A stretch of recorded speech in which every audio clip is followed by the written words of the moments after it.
আসসালামু আলাইকুম। সুজন ম্যাথ ক্লাবে সবাইকে স্বাগতম। আমরা আজকে নবম দশম শ্রেণীর গণিত বইয়ের ত্রিকোণমিতিক যে অধ্যায় রয়েছে নবম অধ্যায়ে, সেই নবম অধ্যায়ের প্রাথমিক সূত্র যেগুলো ছিল সেগুলো নিয়ে একটু আলোচনা করব। তো এখানে বলা হচ্ছে যে ত্রিকোণমিতিক অনুপাত। তো ত্রিকোণমিতিক অনুপাত শব্দের অর্থটা কি? ত্রিকোণ মিতিক অনুপাত। তো ত্রিকোণমিতিক চ্যাপ্টারের নাম কিন্তু রয়েছে ত্রিকোণমিতিক অনুপাত, নবম অধ্যায়। তো এখানে নবম অধ্যায় ত্রিকোণমিতিক অনুপাত রয়েছে। তো এই ত্রিকোণমিতিক অনুপাত জানতে হলে আমাদেরকে সমকোণী ত্রিভুজ সম্পর্কে সূক্ষ্ম ধারণা রাখতে হবে। সমকোণী ত্রিভুজ কাকে বলে? যে ত্রিভুজের একটি কোণ 90 ডিগ্রি তাকে সমকোণী ত্রিভুজ বলে। এবিসি একটি সমকোণী ত্রিভুজ, কারণ এবিসি ত্রিভুজের ভিতর বি কোণটা হচ্ছে 90 ডিগ্রি। এই জন্য এই ত্রিভুজটিকে কি বলা হবে? সমকোণী ত্রিভুজ বলা হবে। তো এই সমকোণী ত্রিভুজের ভিতরে তিনটা বাহু আছে, সেই তিনটা বাহুর কিন্তু নামকরণ করা যায়। তো এই তিনটা বাহুর যে নামটা ছিল, বলা হচ্ছে যে সমকোণের বিপরীত বাহুকে অতিভুজ বলে। তো এখানে বি কোণ রয়েছে, বি কোণের বিপরীত বাহু এসি, তাহলে এই বি কোণের বিপরীত বাহু যেহেতু এসি, এসি কে বলা হবে অতিভুজ। সমকোণের বিপরীত বাহুকে অতিভুজ বলা হবে। আবার এখানে হচ্ছে এই সমকোণ ব্যতীত অপর যে দুইটা কোণ থাকে, এখানে এ কোণ এবং এখানে সি কোণ, এ এবং সি দুইটাই কিন্তু 90 ডিগ্রি অপেক্ষা ছোট, আর 90 ডিগ্রি অপেক্ষা ছোট কোণকে বলা হয় হচ্ছে সূক্ষ্মকোণ। তো 90 ডিগ্রি অপেক্ষা ছোট কোণকে যেহেতু সূক্ষ্মকোণ বলা হয়, আবার এই সূক্ষ্মকোণের বিপরীত বাহুকে কি বলা হয়? লম্ব বলা হয়। এখন আমি যদি এই সূক্ষ্মকোণের মানটা জানতে চাই, তাহলে এই সূক্ষ্মকোণের বিপরীত যে বাহু থাকবে সেটাকে আমরা লম্ব বলবো, আর লম্বটা যে বাহুর উপর দাঁড়িয়ে থাকবে তাকে ভূমি বলা হবে।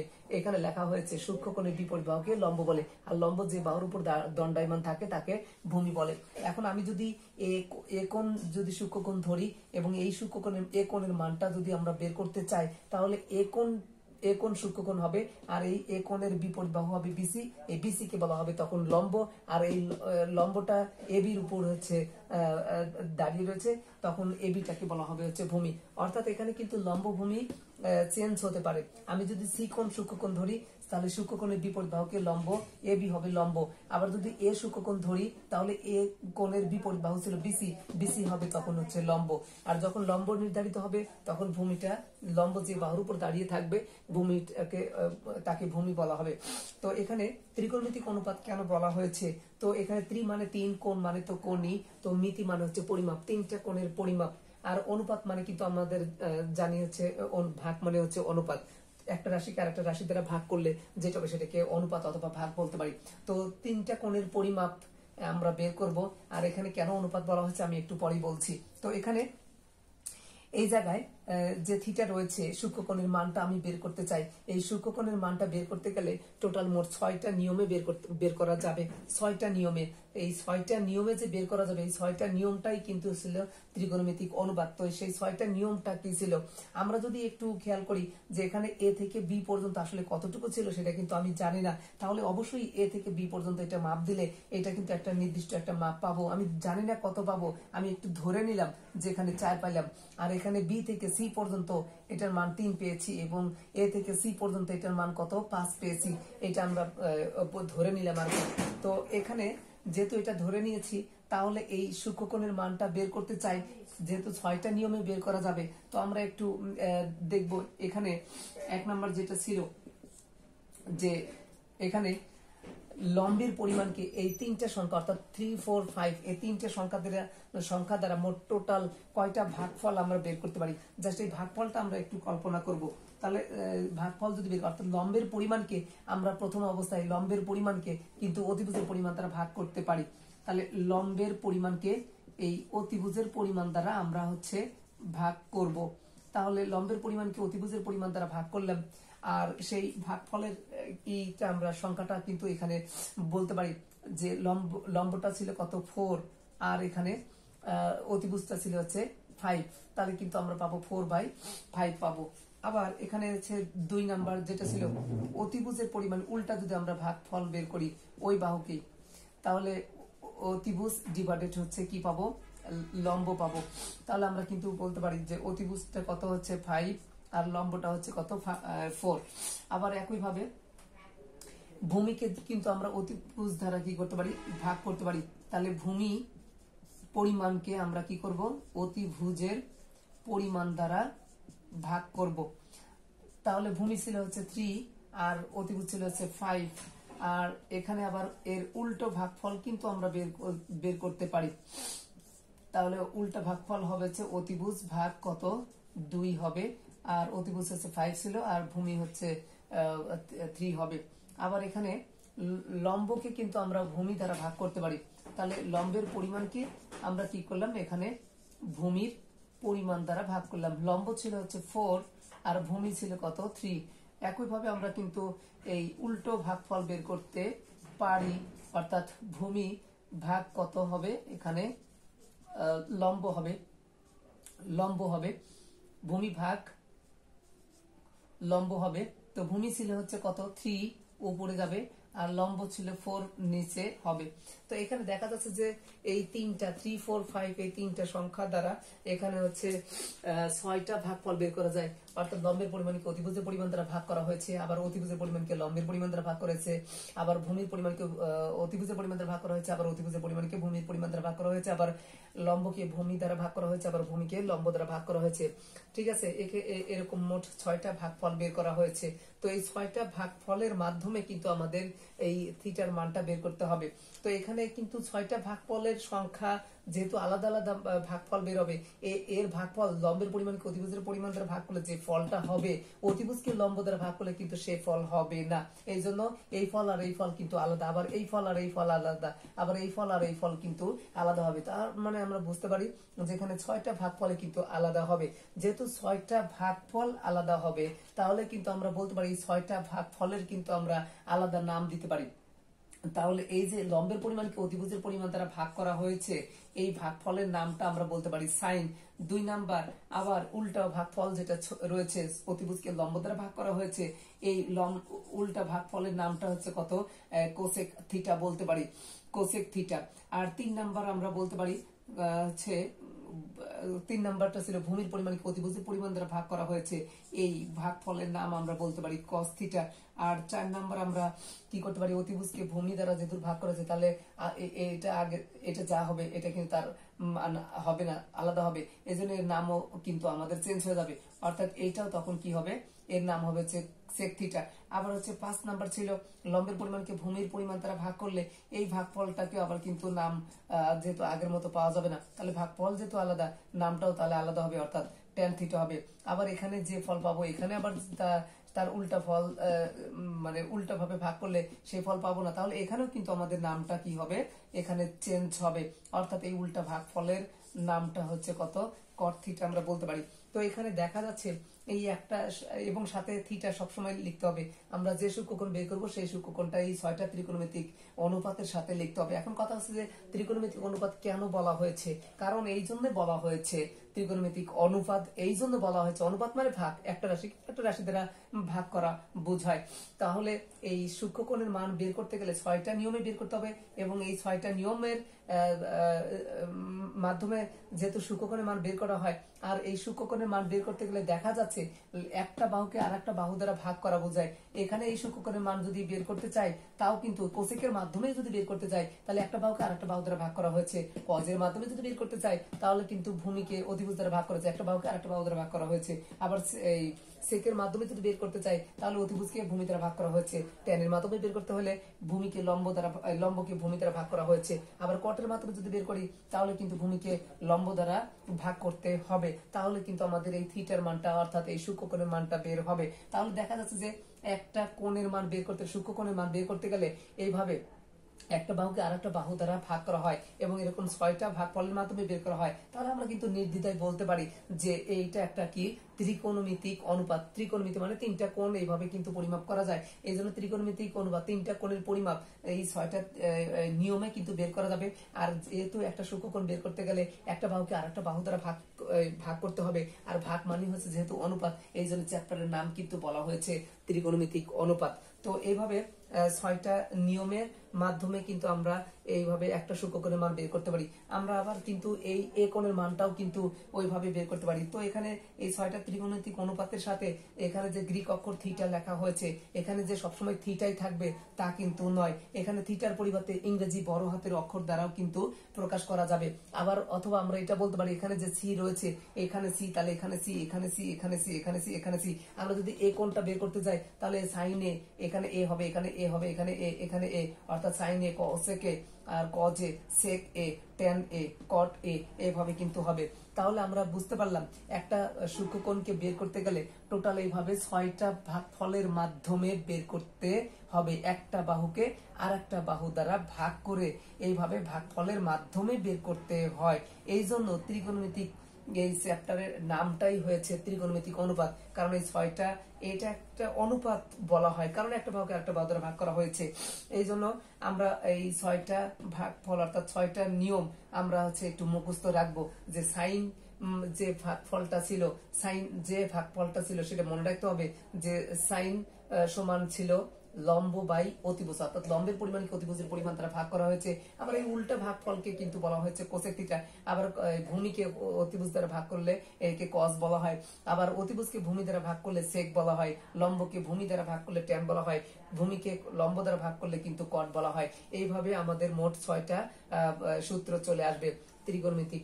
এইভাবে 6টা সূত্রের মাধ্যমে আমরা অনন্য এই সূত্র কিন্তু বের করতে পারি। তো আমরা সেই সূত্রগুলো একটু দেখাবো, ধীরে ধীরে সূত্রটা একটু দেখাবো। তো এখানে আমরা বলতে পারি যে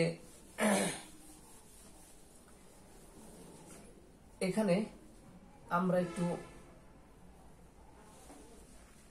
অন্যান্য আরো যে 6টা সূত্র রয়েছে সেটা আমরা একটু বের করব। তার আগে আমরা একটু জিনিস শিখবো, সেটা হচ্ছে এই জায়গায় বলা হচ্ছে যে 3/4 এইটা সমান একটা ভগ্নাংশ।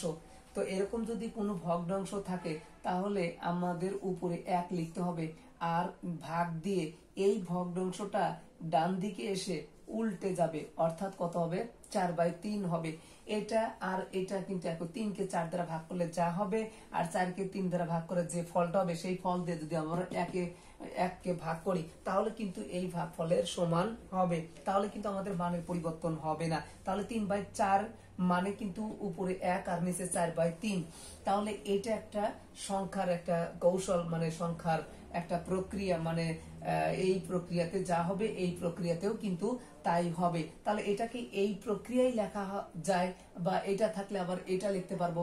তাহলে এই নিয়মটার মাধ্যমেই আমরা টোটাল যে 6টা আমরা বললাম, সাইন থিটা সমান লম্ব বাই অতিভুজ, তারপরে কোসেক থিটা সমান অতিভুজ বাই লম্ব, এইভাবে যে 6টা আমরা সূত্র শিখলাম বা জানলাম, এই 6টার মাধ্যমে আরো 6টা নতুন সূত্র কিন্তু বের করা যায়। ঠিক এই সূত্রটাকে ফলো করে, এই নিয়মটাকে আমরা ফলো করে যে কোনো ভগ্নাংশ থেকে আমরা এইভাবে লিখতে পারি, যে কোনো ভগ্নাংশ সমান কি হবে উপরে 1 আর নিচে ওই ভগ্নাংশ উল্টে লিখতে হবে।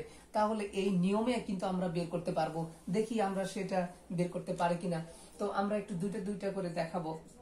এখানে আমরা কিন্তু কিছুক্ষণ আগে শিখলাম যে সরি, এখানে সাইন থিটা সমান বলতে পারি কি, যে এখানে লম্ব বাই অতিভুজ ছিল, আর এখানে 2 নাম্বার যেটা ছিল কোসেক থিটা সমান অতিভুজ বাই লম্ব ছিল। তাহলে সাইন থিটা সমান লম্ব বাই অতিভুজ, কোসেক থিটা সমান অতিভুজ বাই লম্ব। এখন আমরা এই দুইটার মধ্যে একটা সম্পর্ক স্থাপন করব। এটার জন্য আমরা একটু খেয়াল করি। আমরা কিন্তু জানি যে এখানে সাইন থিটা সমান লম্ব বাই অতিভুজ, এটা কিন্তু আমরা জানি। আমরা সেটা কিছুক্ষণ আগে শিখলাম। তো কিছুক্ষণ আমি এটা লেখার আগে একটা ভগ্নাংশের একটা প্রক্রিয়া শিখাইছিলাম, যে এখানে কি করতে হবে উপরে 1 লিখতে হবে, আর এই ভগ্নাংশ নিচে এসে এখানে কি করতে হবে উল্টে লিখতে হয়। তাহলে এই প্রক্রিয়াটা আমরা এখানে এই সূত্রটা এখানে আমরা কি করব অ্যাপ্লাই করব।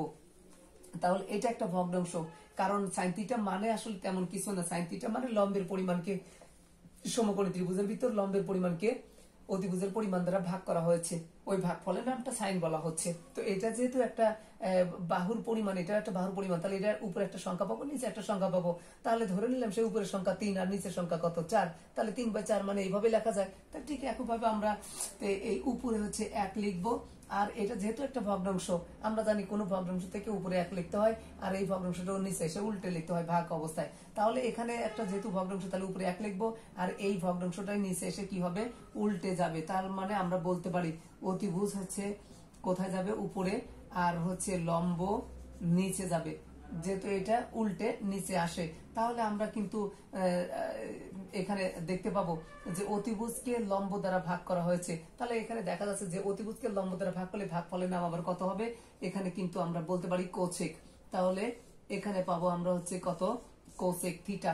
তাহলে এইটা আমরা পাইলাম যে সাইন থিটা, বামে ছিল সাইন থিটা আর ডানে পাইলাম হচ্ছে 1/কোসেক থিটা। এটা একটা গুরুত্বপূর্ণ সূত্র। তাহলে এটাকে ব্যস্তানুপাতিক সূত্র বলা হয়, যে সাইন এবং কোসেকের মধ্যে যে সম্পর্ক সেই সূত্র বলা হয়। এই জন্য আমরা এই একটা যেভাবে কাজ করলাম, অন্যটা কিন্তু এইভাবেও কাজ করা যাবে, অন্য 6টা বা 5টা যেটা বাদ থাকলো সেটা কিন্তু এইভাবে বের করা যাবে। তো কোসেক থিটাকে কিন্তু আমরা ওইভাবে বের করতে পারি। এটা একটা ভগ্নাংশ, উপরে 1 লিখবো, আর এটা নিচে এসে কি হবে, উল্টে যাবে। অতিভুজ বাই লম্ব আছে, তাহলে নিচে ভাগ অবস্থা কি হবে, লম্ব বাই অতিভুজ হবে, আর লম্ব বাই অতিভুজ মানে সাইন থিটা। তার মানে আমরা কিন্তু এইভাবে এই সূত্রের কিন্তু আমরা বের করতে পারি। অর্থাৎ এই সাইন থিটা সমান আমরা কিন্তু এইভাবে সাইন থিটা সমান আমরা কিন্তু বের করতে পারি 1 কত, এখানে কোসেক থিটা হবে। আবার কোসেক থিটা সমান কিন্তু একইভাবে আমরা পাবো হচ্ছে 1/সাইন থিটা। আবার একইভাবে কজ, আর এখানে কস থিটা সাথে, তাহলে কস যে মানটা হয় আর সেকটা কিন্তু উল্টা হয়, এই জন্য কস থিটা সমান আমরা কিন্তু লিখতে পারি কজ আর সেকের মধ্যে, এখানে কিন্তু আমরা মানে ব্যস্তানুপাতিক সম্পর্ক পাবো, অর্থাৎ কজ এবং সেকের মধ্যে সম্পর্ক। আবার সেক থিটা কিন্তু আমরা লিখতে পারবো এখানে কি, সেক থিটা সমান 1 কত, কজ থিটা বলতে পারি। আবার একইভাবে ট্যান থিটা সমান বলতে পারি, ট্যান আর কটের মধ্যে কিন্তু এখানে উল্টা ভাগফল ছিল, তাহলে ট্যান সমান হচ্ছে 1/কট থিটা। আবার ছিল হচ্ছে কট থিটা সমান 1/কত, ট্যান থিটা। এইভাবে কিন্তু আমাদের 6টা এই নতুন একটা সূত্র কিন্তু ওই একটা সংখ্যা থেকে এই যে সূত্রটা আমরা দেখলাম যে ভাগফলের যে প্রক্রিয়াটা, এটাকে এইভাবে লেখা যায়। তাহলে এই নিয়মে কিন্তু আমরা এই সূত্রগুলো কিন্তু বের করতে পারলাম। তো এটা ছিল একটা নতুন 6টা সূত্র। তো এরপরে আরো কিছু সূত্র আছে, আমাদের এগুলো একটু জানতে হবে। তো এখানে দেখা যাচ্ছে যে ট্যানের যে সূত্রটা ছিল, অর্থাৎ ওই সাইনটা আমাদের একটু জানতে হবে, যে সাইন সমান, এখানে সাইন সমান আমরা জানি কি, যে এখানে লম্ব বাই অতিভুজ ছিল, এটা কিন্তু আমরা জানি সাইন সমান লম্ব বাই অতিভুজ। তাহলে সাইন সমান লম্ব বাই অতিভুজ ছিল, আর এখানে আমরা কিন্তু বলতে পারি কস সমান, আর একটা ছিল কি, কস সমান ভূমি বাই অতিভুজ ছিল, ভূমি বাই অতিভুজ ছিল। এটা আমাদের আগে থেকে সূত্র জানা আছে সেটা আর কি। তো এখন আমরা যেটা বের করব, যে ট্যানের যে সূত্রটা ছিল, দেখি ট্যানের মধ্যে কি পাওয়া যায়। ট্যান থিটার সূত্র কি ছিল, লম্ব বাই ভূমি ছিল, লম্ব বাই কিন্তু ভূমি ছিল। তাহলে ট্যান থিটার সূত্র হচ্ছে লম্ব বাই ভূমি। এখন আমরা এরকম আরেকটা সংখ্যা একটু কাজ করব, দেখি ডান দিকে একটু চেষ্টা করে দেখি যে এখানে কি করা যায়। এখানে লম্ব, এখানে আমি যে লিখেছিলাম 3/4। তো আমরা জানি এই সংখ্যার একটা প্রক্রিয়া, যে কোনো ভগ্নাংশের লব এবং হরকে একই সংখ্যা দিয়ে ভাগ করলে অথবা গুণ করলে ভগ্নাংশের মানের কোনো পরিবর্তন হয় না। তাহলে আমরা যদি 3কে, অর্থাৎ লব যা আছে লবকে 2 দিয়ে ভাগ করলাম, আবার হর আছে 4, 4কেও 2 দ্বারা ভাগ করলাম, তাহলে এখানে দেখা যাচ্ছে যে লব এবং হরকে একই সংখ্যা দ্বারা যদি আমরা ভাগ করি, তাহলে ওই ভগ্নাংশের মানের কোনো পরিবর্তন হবে না। এখানে কিন্তু নতুন করে 2টা ভগ্নাংশ আছে, উপরে একটা ভগ্নাংশ, নিচে একটা ভগ্নাংশ। উপরের ভগ্নাংশকে নিচের ভগ্নাংশতে ভাগ করলেও কিন্তু এটাই হবে। তো কিভাবে হয় দেখি একটু। যেহেতু উপরের নতুন ভগ্নাংশ হয়ে গেছে, তাহলে কিন্তু উপরের ভগ্নাংশ আগে লিখতে হয়, ভাগের জন্য গুণ করতে হয়, আর নিচের ভগ্নাংশ কি করতে হয়, উল্টা লিখতে হয়। 2 কিন্তু আবার কাটাকাটি করে সেই 3/4, এটাই হবে আনসার। তাহলে কিন্তু মানের পরিবর্তন হবে না। তাহলে আমরা বলতে পারি যে একটা ভগ্নাংশের লব ও হরকে যদি আমরা একই সংখ্যা দিয়ে যদি ভাগ করি, তাহলে কিন্তু ভগ্নাংশের মানের কোনো পরিবর্তন হবে না। তো এখানে লম্ব এবং ভূমি, তাহলে এই যে লম্ব, যে সমকোণী ত্রিভুজের লম্ব এবং যে সমকোণী ত্রিভুজের ভূমি, সেই সমকোণী ত্রিভুজের অতিভুজ কি এটা না? তো লম্ব আর ভূমির অতিভুজ কোনটা? এটা। সেই অতিভুজ দ্বারা আমরা কি করব, এখানে অতিভুজের যে পরিমাণটা ছিল সেই পরিমাণটা দ্বারা লম্ব এবং ভূমিকে, অর্থাৎ লম্ব বলতে লবের সংখ্যা, ভূমি বলতে হরের সংখ্যা, তো লম্বকে আমরা হচ্ছে কি করব, যে লম্বকে অতিভুজ দ্বারা অর্থাৎ লবকে আমরা একই সংখ্যা বলতে হচ্ছে অতিভুজ দ্বারা ভাগ করব, আর ভূমিকে একইভাবে, হরটা ছিল ভূমি, সেই ভূমিকে আমরা কি করব, ওই সমকোণী ত্রিভুজের যে অতিভুজ ছিল অতিভুজ দ্বারা ভাগ করব। তাহলে কিন্তু উপরে একটা আমরা কি পাইলাম, উপরে একটা ভগ্নাংশ পাইছি, নিচে একটা ভগ্নাংশ পাইছি। আমরা জানি যে কোনো ভগ্নাংশের লব ও হরকে একই সংখ্যা দ্বারা ভাগ করলে ভগ্নাংশের যেহেতু মানের পরিবর্তন হয় না, তার লম্ব এবং ভূমিকে একই সংখ্যা, সেটা হচ্ছে অতিভুজ দ্বারা কি করেছি, ভাগ করেছি।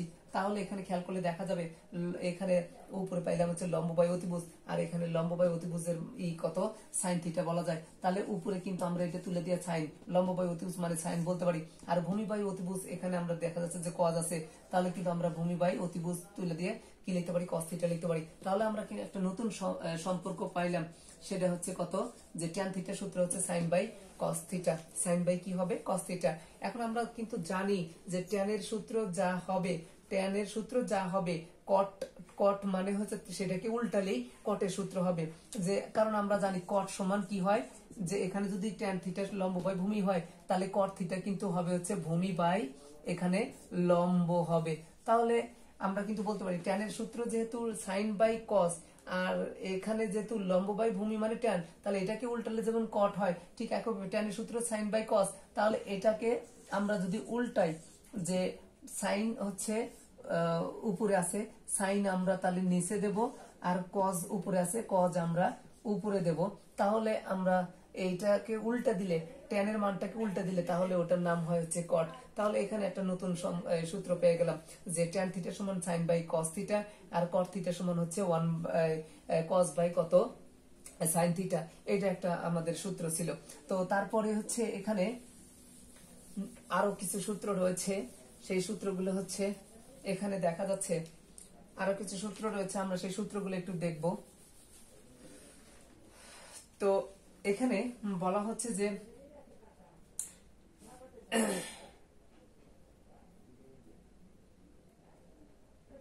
এক নম্বর যেটা ছিল sine square theta plus cos square theta সমান 1, এখান থেকে কিন্তু আমরা সূত্র আরো বানাতে পারি, দুইটা সূত্র বানাতে পারি।